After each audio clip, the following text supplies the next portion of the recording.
welcome back to my YouTube channel. ඉතින් ඔයාලා බලනවා ඇති ඇයි මම කැම්පස් ළමෙක් මේ වීඩියෝ එක බලන්නම ඕනි කියලා කිව්වේ. මොකද අපි යුනි එකට යද්දී මෙඩිකල් එක්සෑම් එකකට ෆේස් කරන්න ඕනේ.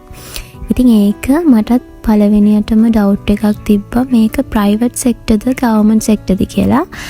ඉතින් මම ඊට පස්සේ හොයලා බලද්දි මේක ගවර්න්මන්ට් සෙක්ටර් එකකින් තමයි අපි කරන්න ඕනේ කියලා මට දැනගන්න හම්බ වුණා. ඉතින් පළවෙනි දවසේ අපි ගියාට පස්සේ අපිට දැනගන්න හම්බ වුණා බදාලා තමයි යුනි ස්ටුඩන්ට්ස්ලට මෙඩිකල් දෙන්නේ කියලා. ඉතින් අපි ඒ දවසේ අපිට වැඩක් කරගන්න බැරි වෙලා අපි ඒ දවසේ ඉතින් හරියට විස්තර ටික අහගෙන ගෙදර ආවා. අනිතින් දෙවැනි දවසේ බදාදා දවසක උදේම අපි ආවා. ඉතින් මං කියපු විදිහට රෙඩි වෙලා ආවා. මුලින්ම මගෙන් බ්ලඩ් සැම්පල්ස් 4ක් ගත්තා. ඒ එක්ස්පීරියන්ස් එක නම් ඒක මගේ ෆස්ට් එක්ස්පීරියන්ස් එක.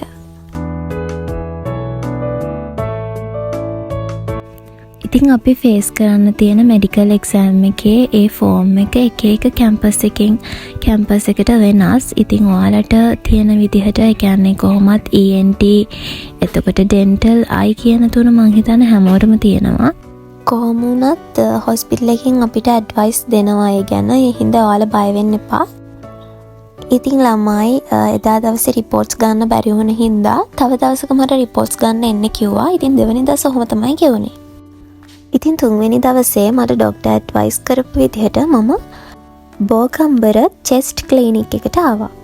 ඉතින් එතන එද්දී ඔයාලා උදේ 12ට කලින් ඇවිල්ලා නම්බර් එකක් ගන්න ඕනේ. සමහර විට ඔයාලා සිලෙක්ට් කරන කැම්පස් එකට අනුව ඔයාලට මේ තැනට එන්න ඕන වෙන එකක් නැහැ. ඉතින් ડોක්ටර් කොහොමද අපිට ඇඩ්වයිස් කරනවා කොහොමද ඒක වෙන්නේ කියලා. ඒ නිසා ඔයාලට බය වෙන්න කිසිම දෙයක් නැහැ. ඉතින් හොස්පිටල් එක මේ දෙයට ගොඩාක් අපිට හෙල්ප් කරනවා.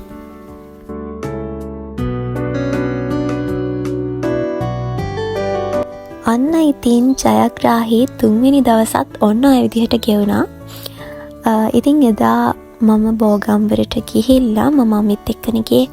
ඉතින් අපි දෙන්න ආපහු ගම්බලට ඇවිල්ලා මගේ රිපෝට්ස් ටික ගත්තා. මොකද කලින් දවසේ දෙවෙනි දවසේ මට රිපෝට්ස් හම්බුන්නේ නැහැ නේ. ඉතින් මං අමිත් එක්ක ගිහිල්ලා රිපෝට්ස් ගත්තා. එදා මට හම්බුනේ ඒත් රිපෝට්ස් 3යි. ඉතින් තව රිපෝට් එකක් ඉතුරු වුණ නිසා මට තවත් දවසක හොස්පිටල් එකට එන්න සිද්ධ වුණා. අද තමයි ඉතින් ෆයිනල් ඩේ එක. ඉතින් අද මම හොස්පිටල් එකට ආවට පස්සේ මගේ ලාස්ට් රිපෝට් එකත් මම ගත්තා.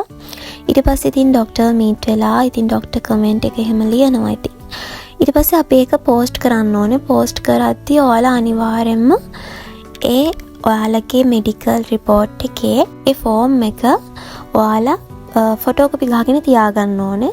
ඒක ඉතින් හොස්පිටල් එකෙන් ඇඩ්වයිස් කරනවා. ඒ වගේම ඔයාලා රිසිට් එකත් ඔයාලගේ ගාව තියාගන්න ඕනේ. ඉතින් ඔන්න ඔය විදිහට තමයි මම මගේ මෙඩිකල් එක්සෑම් එකට ෆේස් කරේ. ඉතින් ඔයාලට මේකෙන් ගන්න දෙයක් තියෙයි. ඉතින් තවත් දවසක හම්බ වෙමු. ගිහින් යන්නම්. Thank you for watching this video. Bye bye.